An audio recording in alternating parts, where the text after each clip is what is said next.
And so let's start. So we're talking about making data work for students and teachers, and I think that poses the question of who is that audience? Who are we delivering things to? And so there's lots of answers to that. I've been in sessions today where we focused on different areas.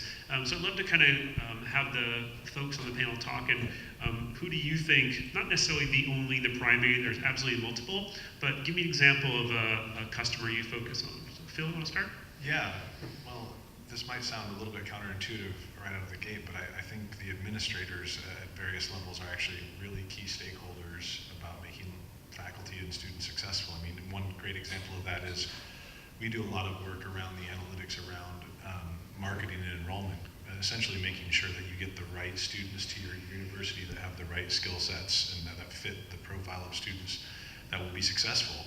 And that's actually incredibly important in the success of students. And so I think getting some of those, that's just one example of how helping administrators actually ends up benefiting students and teachers from the administration. Yeah, and there's nothing counterintuitive about it. I mean, we talk about, who is the using customer, who is the paying customer, and administration absolutely comes into play. Yeah. Dwayne? Well, I don't have any paying customers, so so we're actually not with money anyway. Not with money, no. But we are actually right now focusing on the other side of the spectrum, right? We're focusing directly in the classroom and building the tools for teachers.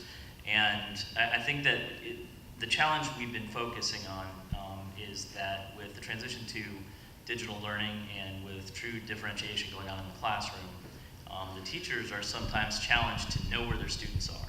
We have students on separate learning paths, and they have assessment data that we've always had assessment data, we've always had performance data, but we lost that progress data when we started abstracting our content from the manufacturer's platform. So we're trying to build that back in, and we're doing it from the classroom up with our teachers.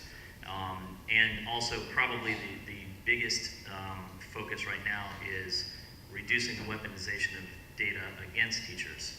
So if you're working K-12, you're probably familiar with, here's the data, now we're going to come beat you up with it later. And so we're trying to get our organization out of that cycle and get teachers to trust us and buy into that. And so we're in the classroom every day now. Yeah, teachers are absolutely a customer, and I think I know what I'm walking into here, but I'll ask, what's your feedback loop if your customers, the teachers, aren't happy? Well, Facebook is a good one.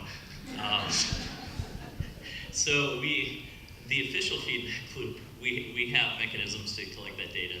However, if they're really unhappy, I read about it elsewhere, and most people find it before I do. So, but we're working very closely with classrooms and engaging, not just at the teacher level, but getting the students involved in guiding their own learning and becoming more responsible for their progress and setting goals. And we're seeing it, believe it or not, the area we're seeing it pick up most is actually in elementary school. We're seeing a ton of it. So we're very happy with the progress, but it's, it is a work in progress. Great.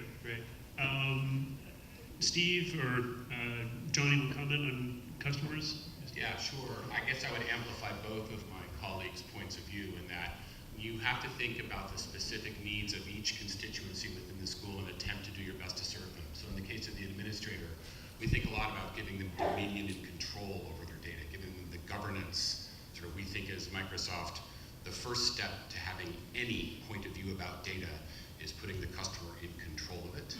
We don't have permission to do anything without giving them that control, after which we get to have a conversation about the interesting things they may or may not be able to do with that data. And in the case of teachers, as we've discussed, their needs are specific and focused. And in fact, sometimes, as we just discussed, their needs are at odds or in conflict, and that the administrator may want to use data in a way that teachers are nervous about. And from our point of view, we're trying to build experiences that are, protect and serve the needs of each constituent without generating the conflict, because we need teachers to become fluent with data, and they have to have permission to do that and not be threatened by it. Yeah, great observation. John? Yeah, I'd like to address the question from a slightly different angle. So we have to acknowledge that there's some risk involved when we provide data, not just the risk of that data being misused or unsecure, but really that it's going to be misinterpreted. And so there are certain audiences that have been trained to interpret data and use data. And so we have a high level of confidence of putting this data in researchers' hands, right? Because they've been trained in how to handle the data. We have a high level of confidence in putting it in developers' hands in most cases, right? They work with data on a daily basis. When it comes to instructors, I think we need to provide them with some additional support. So how do they interpret, make sense of that data? And then with students, we want to be very, very careful about the efficacy of putting dashboards and other types of visualizations in front of them. We want to make sure that we're doing more good than harm. So we want to understand the efficacy of putting these types of visualizations in the student and how they change the relationship between the student and their instructor. Now, the do no harm is a great statement. There's a couple colleagues, we've had this running joke of, you don't want to put up the dashboard in front of the student that says, there's a 31% chance you'll pass this class. And then one of my colleagues was reviewing papers for a conference, and some researcher, PhD, had a paper, and he did some sample dashboards, and one of them said something like, there's a 31% chance you'll pass this class. Like, no, don't. The customers. Yeah, it's fascinating because everyone up here, I think, is bringing up really key elements of who the audience is and what we're trying to do to help support the transparency and efficacy of the data made available. And I don't want to sound naive in terms of what other industries provide, but from our perspective, who we serve in education is an incredibly diverse audience, a set of audiences. And I think in particular, one that we haven't addressed yet is parents, especially for those of us working in K-12, but I think even in higher education, parents are a key element of that community, the stakeholder community that supports and fosters that growth with their children. And data has a role to play there as well. And it is that same role that we ask probably for students or a handful of others, which is less about making the data obvious and clear, putting up 31% or what odds are they're going to pass or fail, but rather turning it into something that is that guides and supports, redirects, and creates those small changes in behavior and small changes in actions that can produce the positive outcomes that we expect. So I think parents are a key component of that, and I don't know that that's a challenge that any of us have really necessarily solved yet, but if we don't, at some point we're going to have to face that that's yet another consumer of all this data that we get. Hell hath no fury like an elementary parent scorned. Right. So the title, we talk about the needs of teachers and students, and I think if we dug into that, we'd all kind of coalesce on some similar things. But I really want to take advantage of the representation here and ask you about sort of the guiding principles. What are those sort of North Stars guiding principles of your school, your institution, your company that guide what you do, the projects you undertake, the products you build when you're trying to make data work for teachers and students? So anyone want to start? So we actually intentionally worked on some best practices around learning analytics. And so our Chief Privacy Officer, Saul Berman, has provided some principles, and those include respect, transparency, empowerment, accountability, and continuous reevaluation. And so just because at this point we're uncomfortable giving this type of data out, that may change at some point. We may find some value in providing them. We've also, sort of based on those principles, we've gotten our students involved. We had a cohort over this past year work on a student data privacy dashboard. So the first phase of that is just making them aware of what data we're collecting on them. Second, we want to go ahead and provide them a view of what that data actually looks like. And then third, we're looking at ways that we can sort of empower them and eventually give them the ability to curate a slice of that data and use it, for showing evidence of, their understanding, to apply to a grad school, to apply for a job, but have some empowerment and sort of self-agency over the data. Great. For any of you that happen to be assessment fanatics like like at least I have been historically. There's a luminary in the industry. His name is Dylan William, and he's considered one of the fathers of formative assessment. And he pointed out nearly 20 years ago that we need to shift the conversation from data-driven decision-making, we've heard that term for how long, right? A significant amount of time, to decision-driven data collection. The idea that we actually don't start with this concept of we can gather whatever data, we can pull it all together into one system, we can make people look at spreadsheets all day long, and instead we start with what our intended outcomes are, our beliefs and capabilities and competencies to drive towards those outcomes, and then we identify from there the data that's going to help us make high quality decisions. And I think that kind of reversal of the process, that really asking key questions about why we're driving towards a culture of data in the first place is a key guiding principle. It kind of rehomes us in terms of figuring out what it is that matters, and it engages us in a really strong dialogue, I think, between both providers of tools and consumers of tools, between vendors and school districts and higher education institutions as well, to make sure that we're providing the right set of data at the right time for what we believe. You know, that statement, sorry Phil, that statement, that reversal is really interesting and positive because in some sense you hear the pledge, the oath, we won't use your data for harm. You know, I hesitate going to this analogy over the years, but I say that's like Smith & Wesson saying we won't use our guns to harm people. Well, it's not up to you. Like, you know, you're more than just, you know, you don't have that control. That span of control changes. And so, you know, I really love what you said, where if you use that to, you know, drive the actual data you collect, you know, you're front loading some of those decisions. And I think that's really important because I just had a vendor partner last week asked me to review some principles they had. One of them was, we will use data, we won't sell it. And I said, look, that's sunshine lollipops. That's great. Everyone can say that, but there's got to be something more there. So thanks. Phil? Yeah, I was going to have a little slightly different take on this. As I thought about what a guiding principle is for Blackboard, you know, we have thousands of universities and colleges around the world, and I think something like 14,000 schools that use our software. One of the guiding principles that we think about a lot is scale, right? Like, how do we do things that matter at scale?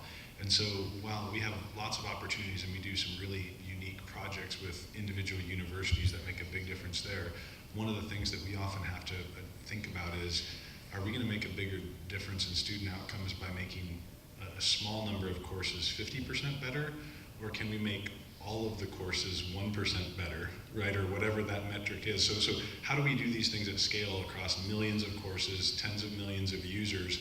And again, 1%, 2% improvement at that type of scale is actually much more impactful than having a massive impact on a smaller number of courses. So we have to play that balance a lot, just given the scale of what we do. Great. Go ahead. So I would reference a couple of principles and maybe one sort of experiential principle. The core principle we talk about at Microsoft is data dignity. At the scale we're operating, delivering global services for processing data, the first step is to never lose sight it is the customer's data. It is not ours. And we work to enforce that in every technical way imaginable. I joke about the number of lawyers with whom we craft software, but literally we will never breach that trust, because trust is the most important asset we have as a platform company. Along with the ownership of data comes its corollary, which is control or governance. Customers must choose at all times what is done and is not done with their data, whether it's handed to a vendor.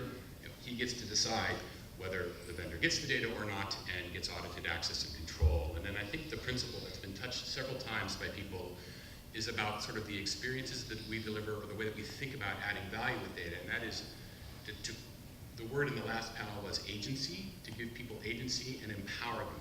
We seek to create a gravity field of change. It's almost like an echo. Like, we are not educators. We are a platform company, and we ship some experiences that are hopefully useful for educators. But in order for those experiences to be more useful through the data they generate, we hope to provide an incentive or the capability through a little bit of extra insight that helps the people who are the educators educate.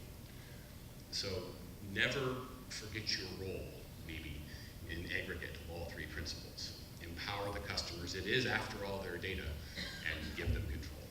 Great, thanks, Steve. Do we have anything to add? So, guiding principles for a K-12 organization's data. That's assuming a level of, I think that's assuming something that I'm not sure many K-12 organizations have gotten to. Yeah. And so, honestly, when you look at K-12 organizations, I'm guessing many people in the room find that the various groups within that organization have different guiding principles for their data. If I were to speak for myself, empowerment and respect. And when I say respect, it's because and again, we're back in the classroom with the teachers because we've been doing the admin dashboards forever. We've been, but it's trying to get when we talk about the weaponization of data, it goes at several levels. We do it to the principals, we do it to the teachers, and I think that for us, historically, that respect wasn't there. And so what happened is, people are standoffish, and I think that's where we're focused as far as my organization within the district. I think that you would find that there are a lot of philosophies within the district, and they change with various reorganizations. Yeah, that's a great point. Unless all the other K-12 people in here have very, very stable organizations. Yeah, that's a great point. Please don't send this video to my office.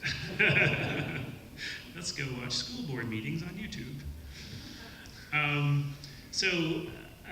mentioned wanting to take advantage of the cross-representation we have here. And, again, the title, How Do We Make Data Work for Students and Teachers? I want to get at what could be done better.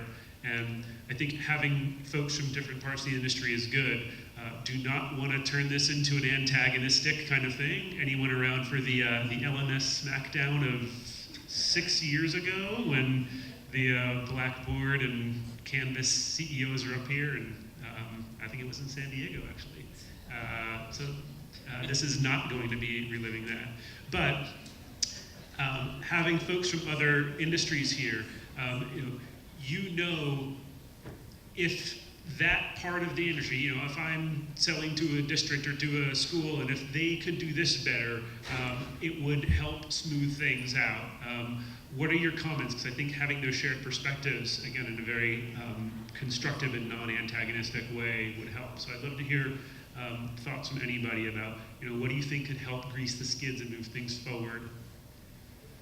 Yeah, so representing institution of learning here, I think as institutions, we need to make it very clear to our suppliers what we expect from them as far as data.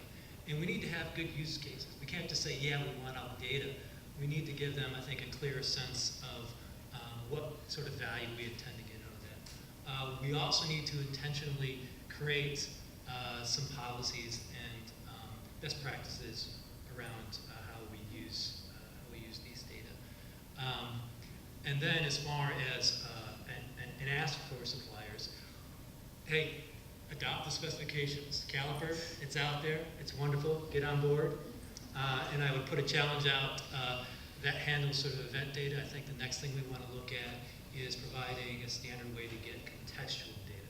So, for instance, if you provide an assessment tool, how can we get information about what that assessment composes of? It's funny, there was a session a couple hours ago, and a colleague from Western Governors was talking about all the different data ingestions she had to do, and she's like talking about getting them all on the same standard. And I'm like, don't hold your breath. It's going to be a long time. So, I think IMS has done a wonderful job. I give Caliper lots of credit for freeing up data in a way it hadn't been years before, but there's still a long way to go. I would amplify that, and as the purveyor of what we like to say, as the purveyor of tools that purport to help children learn, we would like to see way more transparency about whether they actually do. We feel accountable, and so we are going to be transparent with the data emitted by all of our products in a platform under the control I talked about earlier, and would like to leverage the standards as quickly as possible to ask everyone else to do the same. We think that that kind of transparency would be powerful for the entire ecosystem. Great. So one of the things that I would think from a supplier standpoint goes back to the learning objects we're using. Okay, so we have a lot of content that's very flat. We don't get much information out there. We have connected to Caliper, we do have event-based data, but we would like formative data streaming in constantly. So the challenge we have is that various content providers are in different places with this, right? You have some that are very flat, you have some that have very smart objects, and that the data that's coming back is useful immediately, and we're bringing that data in at high velocity and get it to the teachers right away. But I think across the board, we're still not there yet as far as the content that we're using and the activities and that. So that would probably be the biggest ask, of course, from the district perspective, or what we can do better is we have to more clearly define what we want. We struggle with that. We struggle with that internally. Everybody wants a dashboard. What do you want on the dashboard? Well, I want everything on the dashboard, and then we go through those loops, and I think we have the same conversations with our vendor partners when we're saying we want the data, but we're not saying what data we want specifically, and also understanding that we have to come up with a solution that provides what we need, that we own the data, but at the same time we're protecting the vendor's IP because they don't want to give away their secret sauce. So that's I think there's a challenge on both sides to get there, and I think that for us, assessment data is easy for us. Formative data coming out of our everyday activities, so that we are not constantly testing our students.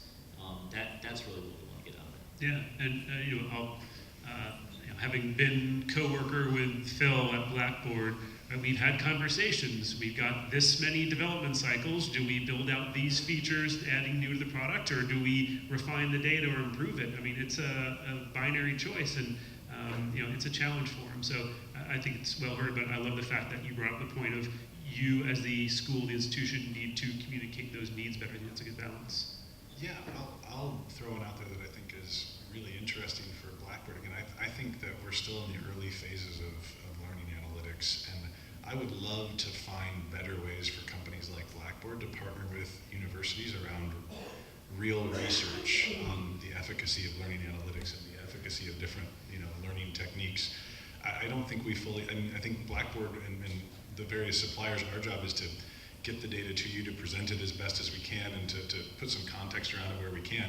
But I still don't think we understand enough about learning analytics through research and other things to drive that. So Jack Seuss from UMBC mentioned a project that we're doing with them in VitalSource this morning. That's one example of where that works, but to be quite honest, it's hard for a vendor to scale that type of work across a large number of clients.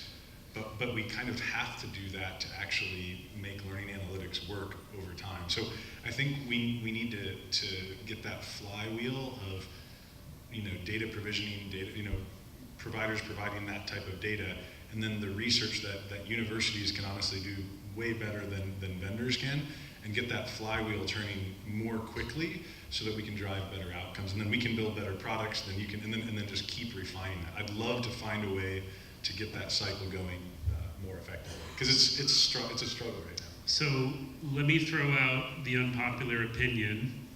I got teenage girls. I can quote memes. What if there is no proving that this worked? What if that's a white whale? I mean, everyone here has been involved with tools on the development, on the usage end. I could have, anyone in this room can bring up, say, no, we did it, we did this, improved it, work, and I can have 5 other people will barrage you with questions and what ifs and edge cases and tell you why it wasn't. Agree, disagree. Is that a thing that you really can't prove that it worked, that you've got to use other metrics or not kind of rely on that as a brass ring? I think you may be setting the bar at a level that is higher than maybe we need to aim for right now, right? I mean, if we could, for example, show that we can make save instructors a little bit of time, or if we can, I think there was on the earlier comment, the earlier panel, there was a talk about integrator reliability, right? If we can improve, if there are things that we can improve that you can measure to make instructors more effective, to make instruction more effective, like, yes, it may be a white whale, I don't know, we still need to prove that out, but there are things that we can do, that we can measure, that we know will help get to an ultimate goal of better teaching and learning. Absolutely. Yeah, it's a fascinating question, and I agree, Phil. I think the threat that we would run into if we were to if we were to kind of become a little paralyzed by that, is that we stop trying. Yep. Right. I mean, the big idea here is that we all know, we have emerging and actually well-established research about what works in schools, and there's like a gold standard that many of our instructors strive for, right? These are, formative feedback makes a difference.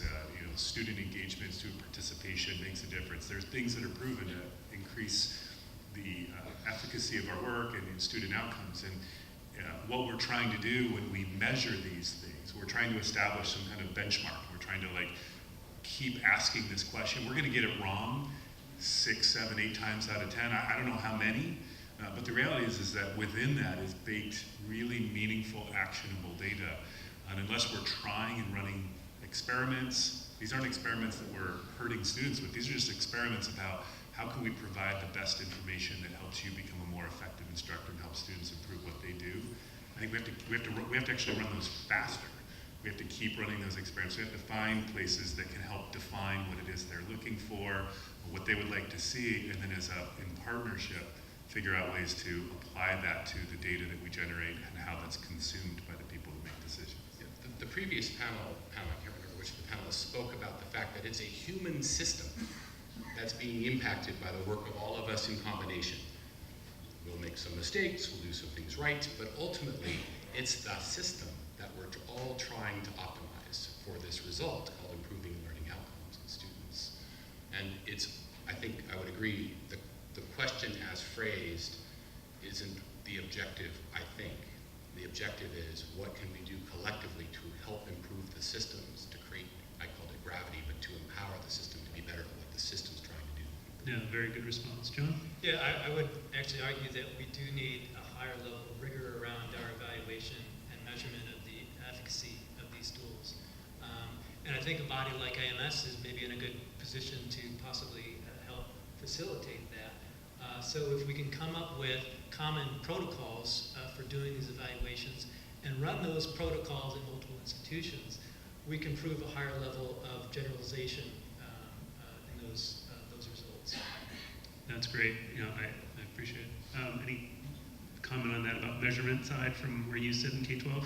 Well, I would say that that for us it probably is a white whale given the lack of consistency we have in the products we use and the content we're using.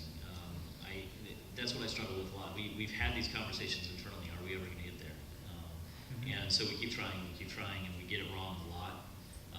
And I think that consistency though we've struggled with, and I think it's sort of ingrained in the way that we operate with our content adoptions and things like that in K-12 that make it very difficult. It's always a moving target, and you can figure that every 5 years you're looping back around to where you were.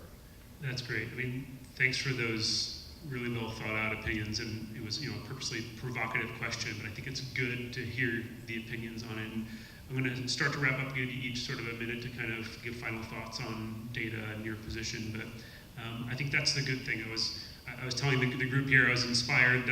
Josh Kim on Inside Higher Ed had a blog piece about 2 weeks ago about conference panels and why some of them suck. And so I'm like, okay, you laid down the gauntlet. I got to make sure, without kind of physical altercation between folks, what can I do to try to get there? So thanks, folks, for rolling with some of these. So we're close to time, so I want to give you a chance to wrap up with final thoughts that you want to leave the audience with about you, your institution, your company's views on making data work for students. So let's, Joel, start on your end and come on back.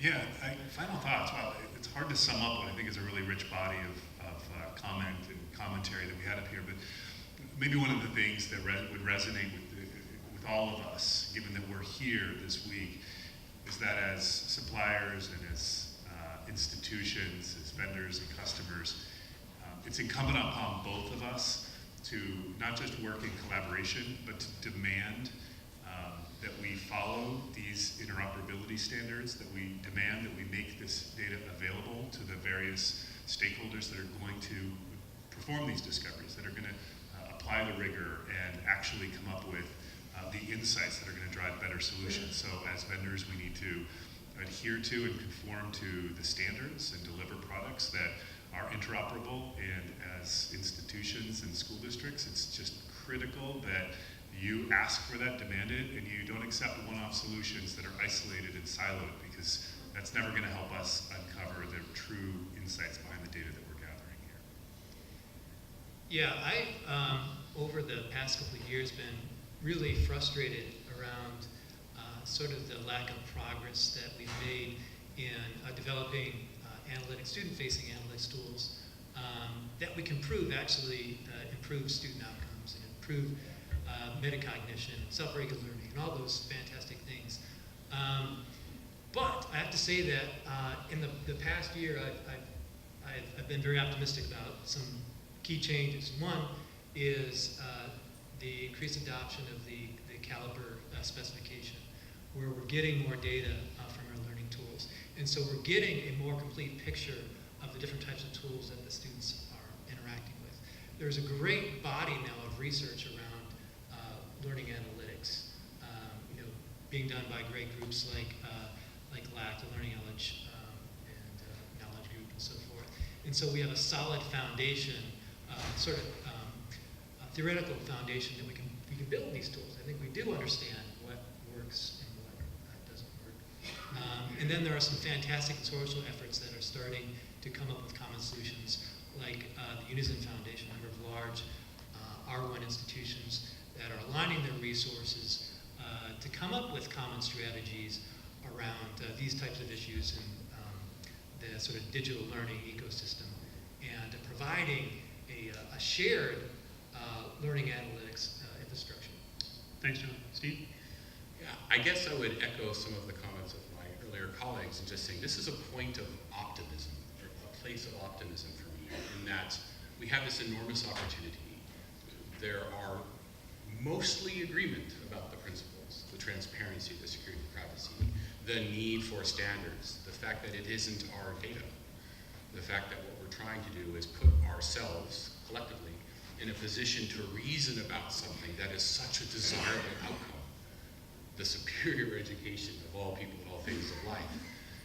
And so when so much alignment has happened, the technology has gotten us to the precipice of being able to execute this reasoning. It's just a time of optimism to increase the rate of the flywheel, to make sure we abide standards and just accelerate towards the future, I guess is how I think about it.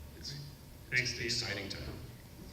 Yeah, I think my final thoughts, one is it's incredibly important to have events like this where we're doing this work. It's none of us started towards this path because we thought it was going to be easy and we know we're going to make a lot of mistakes, and maybe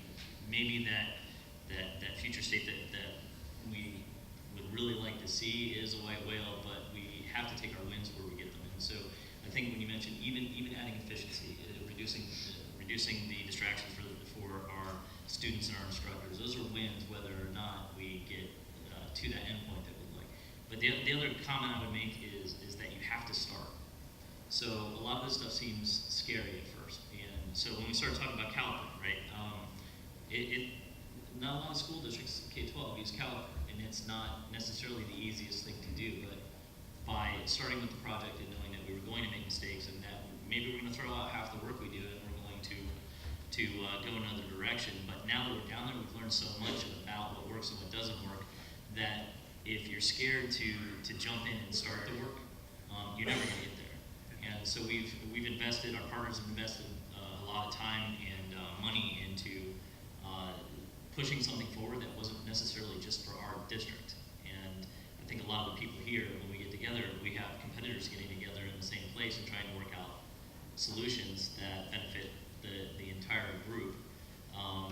It's important work, and I think that we should push forward whether or not we think we are going to land the way. This is absolutely a great venue for finding people to help give you that little nudge, taking the first step.